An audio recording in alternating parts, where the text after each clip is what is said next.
Hello again. Welcome to another edition of Media Watch. I'm your co-host, Eric Tait. I'm Raymond Peterson. I'm Alan Singer. Dr. Alan Singer, educator, historian, regular expert with Media Watch. Happy to have you with us. Folks, we're doing this the Wednesday before our usual Monday air on Manhattan Neighborhood Network, being brought to Actual you. May 22nd. The Wednesday, yes, okay. And being brought to you by the good graces of EBT Educational Productions, Zoom, and eventually will pop up hopefully next Monday on MNN, Manhattan Neighborhood Network. Lots of breaking news. We'll try to put some of it in perspective, get as much in as we can. Bob is actually on a tech assignment, so he's not with us, but he sent us a text about new recognition for a Palestinian state. Ray, you want to jump in on who else decided to recognize Palestine as? It was Ireland, Spain, and I'm drawing a blank. Alan, who is the third? Norway and Jamaica. Norway. And Jamaica was today. Yeah. Okay. Yeah. So there were 3 European states and another CARICOM state, because I remember we were double checking, Alan, and you said there were a number of other Caribbean countries that had already recognized Palestine as a state. In the last vote of the UN General Assembly, 143 countries voted in favor of accepting Palestine as a full state in the General Assembly. And the Security Council of the United States vetoed that. But what we're looking at is more and more countries are just saying, well, we're recognizing Palestine as a state, whether the United States lets them into the UN or not. Mm-hmm. And yeah, my thinking personally is that the fact that, and this is another breaking story, the ICC, International Court of Criminal, whatever the acronym is for, requested subpoenas and or warrants to arrest both sides in the Gaza-Israeli war, the top 2 men in Israel and the top 3 Hamas leaders. And because of that request, which of course was vetoed or downplayed by the United States and Israel, but I suspect because of the request for those warrants, other countries are saying, this is a way of saying to Israel, you have to stop your current behavior that you're doing in Gaza. That's my feeling. Alan, what's your take on that? Well, no, I think it was very well done. I'm not sure how to pronounce his name. I think it's Yahya Sinwar. But at any rate, Sinwar, who's the leader of Hamas, but who's based in Kuwait. And what they're saying is that he is responsible for crimes against humanity with that October 7th attack. But that Israeli Prime Minister Benjamin Netanyahu is also responsible for crimes against humanity because the Israeli destruction of Gaza. I think it's very important that what they're saying is there are crimes against humanity that are not justified in any terms. And that both groups, Hamas and Israel, have committed these crimes and their leaders should be held to account. Will they be held to account? I don't know. They would have to enter a country that recognized the warrant, and that may never happen. Well, Also, Alan, there in order to get those warrants, that has to be decided by a panel of 3 judges. Yeah. And are they even debating right now? Do you know? I don't know. But again, this was the chief prosecutor sought the warrants. Right. Now, there's a process that would have to be followed for them to actually be issued. Right. so And that's decided by a panel of 3 judges, to my understanding. Yeah.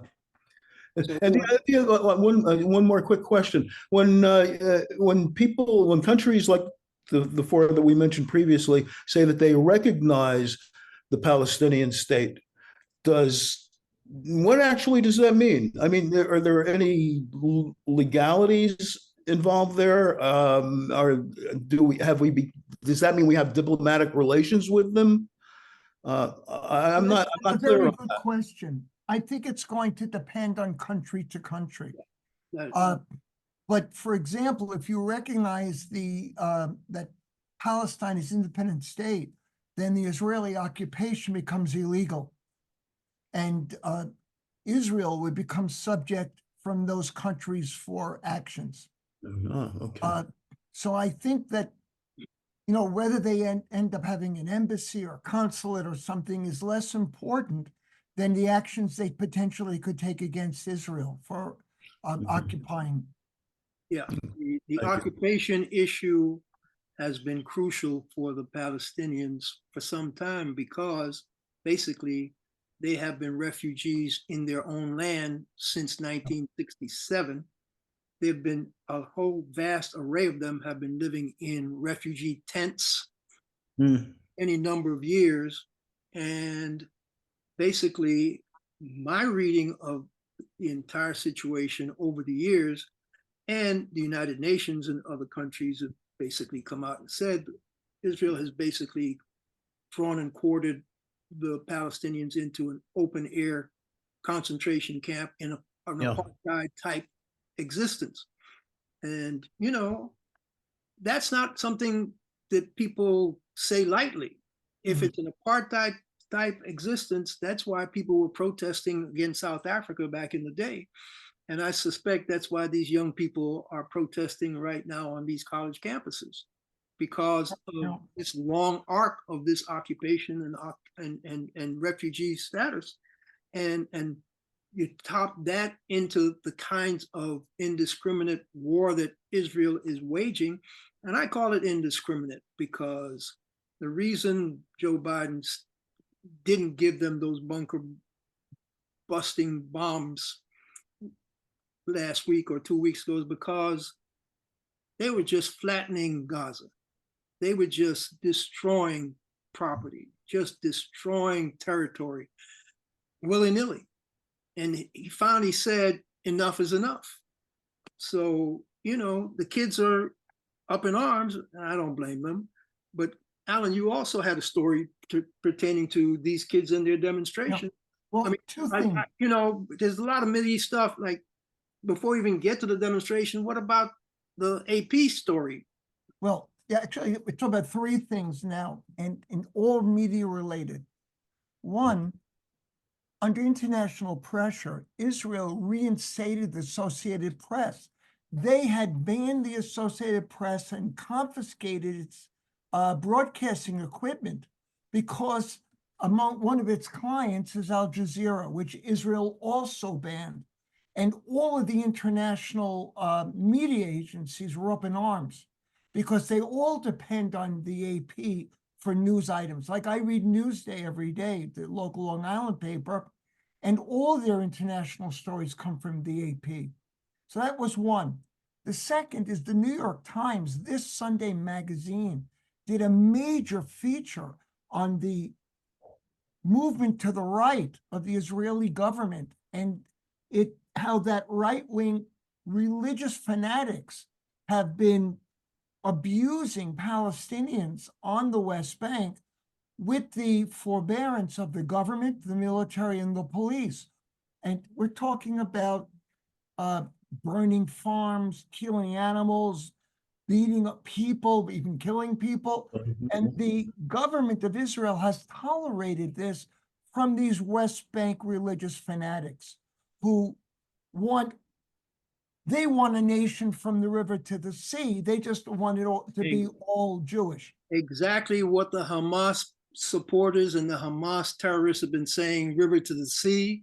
This right-wing government in Israel are saying the exact same thing, except they want the Palestinians gone and they just want Israel there. So yeah, and the last thing. Oh, the other report was the Washington Post. Now, they reported on a WhatsApp chat group conference that was held by wealthy supporters of Israel, where they discussed how to use their leverage as donors to candidates in university to press for a crackdown on student protests against Israel's assault on Gaza. And this call included business executives, hedge fund managers, real estate investors. I looked at the names and most of them appeared to be Jewish, although the Post was very careful not to identify them in that way. But, I'm worried that people are going to look at this, and I don't think these people, in Yiddish, we have a word, sechel, street smarts. I don't think these people have sechel, because their behavior is going to feed into anti-Semitic beliefs and anti-Semitic charges. And I just don't get it. You have a very good point about the fact that, see, you checked on the names, so you did the research. You're coming to a conclusion based on your research that people could actually reinterpret this as Jewish money people flexing their money to stifle protests in the United States of America. That's an easily seen, not a leap for people to come to the conclusion. That's what you're saying. Yes, I'm scared because I think it feeds into anti-Semitism. These people have a right to believe what they want, but when they're using their financial resources basically to dictate policy to politicians and to campuses, that disturbs me, but also the reaction to them disturbs me. But that's an old story. The wealthy using their money to influence politicians and corporations as well. Oh yeah. So this is not new.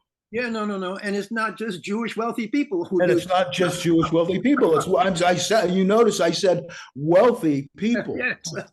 I was just reconfirming what you're saying. Oh, thank you. Thank you. There's an interesting story talking about wealth and whatever. I saw a headline, I clicked on it, read it real quick. The Guardian, that British. Yeah, I like really very good journalistic organization. Elon Musk hates us, is attacking us. Elon Musk is using his money to try to beat us down just because he doesn't like the way we cover journalism. So that goes to your point right there, Raymond. They use their money to not just go after student protesters, but actually media outlets as well. Absolutely. I guess I'm just sensitive to it. I understand. I identify as Jewish. Yeah. I don't agree with these guys, and I don't like what they're doing. Yeah. Actually, like Eric says, it's got nothing to do with Jewish, Protestant, Catholic, whatever. It's the money. It's the money. The wealthy want to hold on to their money. They want their world to be the way they want it, and they think.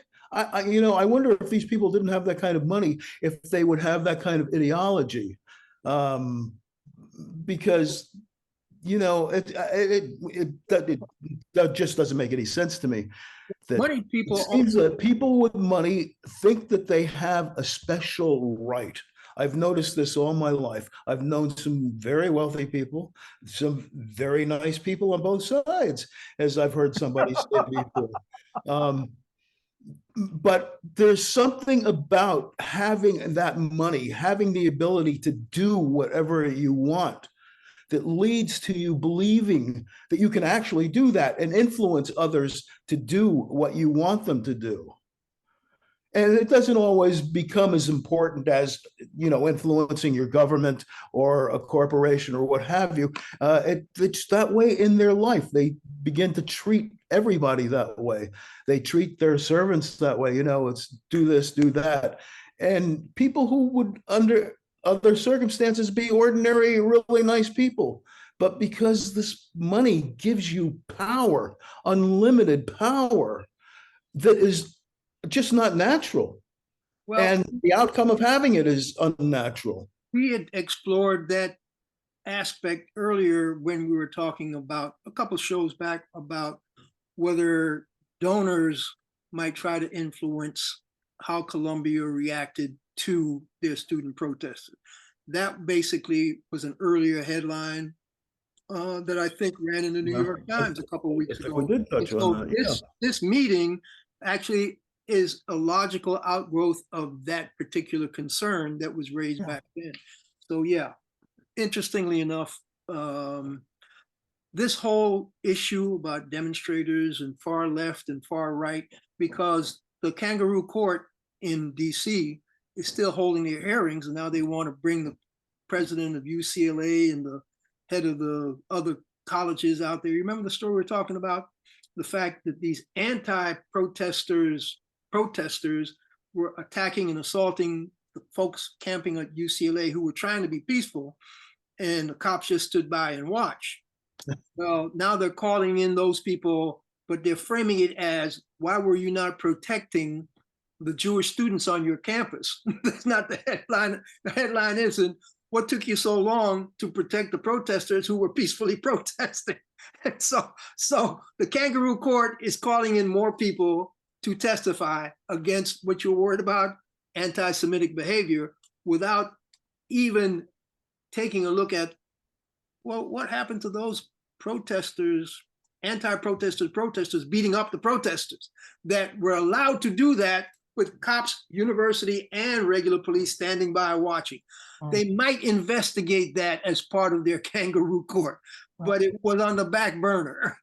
Well, in Brooklyn, I think it was Bay Ridge, there was a pro-Palestine rally that police broke up, and there was video footage of police punching protesters who are lying on the ground under control. Yeah. I mean, just repeatedly punching them. Again, Mayor Adams said, well, this is not our standard practice, which fortunately, but I saw the video, there was no mistaking, there was no confusion there. Someone was lying under the ground, under police control, being pummeled.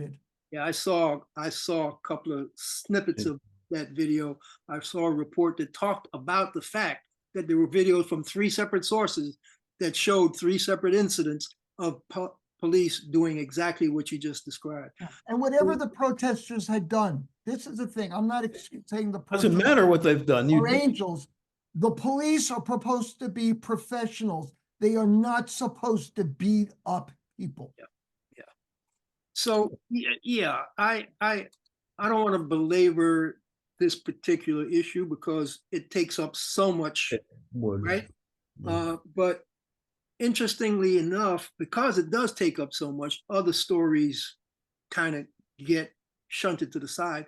There was a story came in my inbox about a 40-year battle by the people in Great Britain, dealing with the fact that their National Health Service had basically been giving infected blood to patients for a time that was blood that was collected from HIV patients and hemophiliacs, and they I don't know that they knew that at the time they were giving the donations and infusing these people with these products, but they did find out and they covered it up for like 30 years, as you said, from the 70s to the 90s.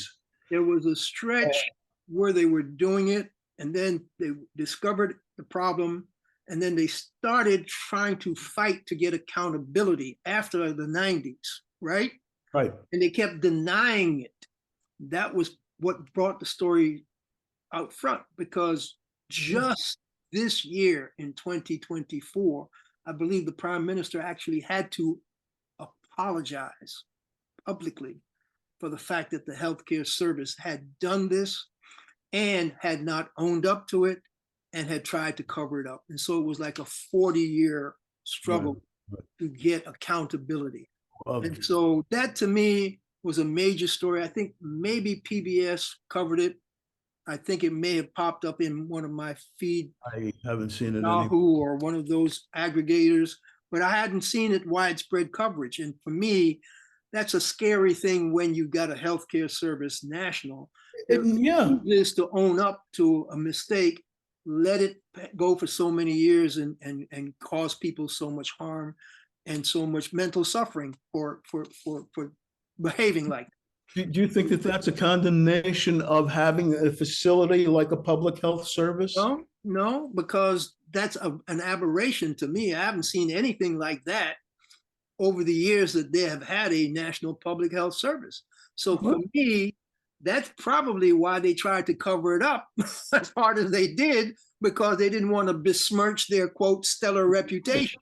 That is my reading of that evidence. Well, But- tell that to the approximately 3,000 people who Oh, yeah. died. I'm not. Thousands of I'm countless not people condoning have their behavior. life-threatening Yeah, health but we now. have a capitalist private system, and we had Parma, whatever it was named, Oh, yeah. covering up the opioid epidemic. Oh, heck yeah. Yeah. Oh, God, yes. No. Our capitalistic society, we have to get sunshine laws to even get anything. Then we got to take them to court to find out all the bad stuff they were doing. And they will deny.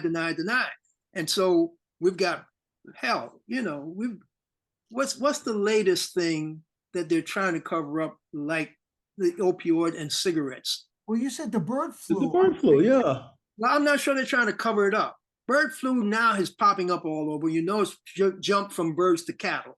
And because the workers around the cattle, humans, are now getting sick from it, it's a question of how long before the rest of the population is going to be worrying about fighting avian flu. My question on that issue, which actually ties to the cover-up story, is we know this is happening. Are we going to do a delayed response similar to what the Trump people did when COVID-19 hit, about trying to get ahead of, because he was doing all kinds of craziness with his medical people, right? Wasn't it Deborah Birx who had to stand there and lie when his man is saying, oh, this is under control, X, Y, and Z, and get some bleach and pump it into your vein. And the woman standing there actually trying to find a hole to crawl in, because that administration doesn't want to come to grips with what we're dealing with. I'm just positing we can't afford to do with bird flu what Trump and his people did with COVID-19. Okay, that's all I'm saying. Yeah, I think I'm becoming a vegetarian, though. I'm not trusting meat anymore. Doesn't matter what you eat. The stuff is jumping from person to person. What you're eating doesn't count. That's true. That's true. My next door neighbor might give it to me, or I might give it to him. I saved my masks. I saved my gloves. And I've still got mine. I still carry my masks in my backpack. Look, guys, I'm of the vulnerable population, and so I mask up wherever I go. Only when I get there, if I got space and I can see that I'm not will I take my mask off. But masks go with me wherever I go, because I'm the vulnerable population, as you guys well know. Me too. Me too. And Alan's almost there, even though he's our junior. You guys aren't even close to me. You guys aren't even close to me, so bear with me. There's only 5 years. Only 5 or 6 years between me and you. Okay, all right, if you say so. But anyway, that talking about cover-ups, there was another story we don't have to go into in depth, but the Indianapolis Police Department. Yeah, I couldn't get into that. Yeah. I saw this story and it just was so egregious. I had to say, hey, let's at least mention it. But Indianapolis framed this guy 25 years ago, and the Innocence Project in whatever, Minnesota, Indianapolis, Indiana, where got him exonerated. They got him exonerated. The cops are still trying to fight the exoneration. Right, exactly. The sister of the man that they convicted, framed him for killing, is now joining his lawsuit because she's upset that they didn't get the right guy and still trying to blame this man. Right. And they know now who the right guy is. Yes. So it's a bizarre story. But it is a bizarre we're story. talking about cops' behavior, about demonstrators, cops' behavior, just framing people for murder. It's just bizarre. Yeah. So I don't know. They got to cover their. Takes us back to this whole law and order mentality where when you get somebody, you don't care if you got the wrong guy. That's a conviction. We keep them in jail no matter what. There was another story coming out of Israel, Palestine, West Bank, and Gaza, which also bears attention. The funding of the Palestinian Authority is done primarily through taxation on imports and special goods. I forgot what you call that kind of excise tax. Mm-hmm. But the borders to Palestine are controlled by Israel. So Israel collects the customs and the excise taxes for Palestine because Palestine is not recognized as a country by Israel. Jesus. I Israel. never knew that. I didn't know that either. So the primary funding for the Palestine administration is collected by Israel and then handed over on a monthly basis. Israel is now refusing to hand over the revenue that belongs to Palestine because of issues related to the war with Gaza, and also because of their upset over the International Court. So what we have, again, you know, the New York Times documented this long history of Israeli abuse over Palestinians on the West Bank, but it looks like they're going to start starving them because there will be no administrative services, no schools, no police, no ambulances, no hospitals if Israel is able to block the funding. And this money is theirs. It is the Palestinian Authority's money, but Israel won't turn it over. There's just a lot of stuff. It is. And we have a little less than a minute. No, I got about a minute and 30 seconds. You started, well, okay. All right. That's what I have too, but I started at 28. So, and I've now got 130. Yeah, so we don't want to run over, but we don't want to be too short. So No, we don't. All right. So Give it a minute. give it a minute, okay, well, because we can cut we'll out go to something. 28. So the bottom line is, Oh, Edward Dwight. that is actually a very unbelievable piece of information that you just gave me and gave our viewers about. So Israel actually has life and death over the West Bank and Gaza. Yeah. Because if they collect their money that they use to run their infrastructure, their schools, their hospitals, their whatever, and they have to rely on Israel. We were talking about an apartheid state before, apartheid condition. That proves my point right there. Yeah. If you, just like South Africa used to dictate to those, quote, what do they call them? States, apartheid. The Bantu Those Bantu Republic. regions. Yeah. That's what Israel's been doing for the Palestinian people. If that's what they've been doing for the last 40 years, that's an apartheid state. Eric, you got to close We're it out. now. Okay, well, okay. This has been Media Watch, folks. I am your co-host, Eric Tait. I'm Raymond Peterson. I'm Alan Singer. Eric, you better tell the Yeah, folks, you can catch up to us on YouTube at Media Watch EVT, and we'll catch you the next time. bye, everyone. Bye. Take care, stay safe.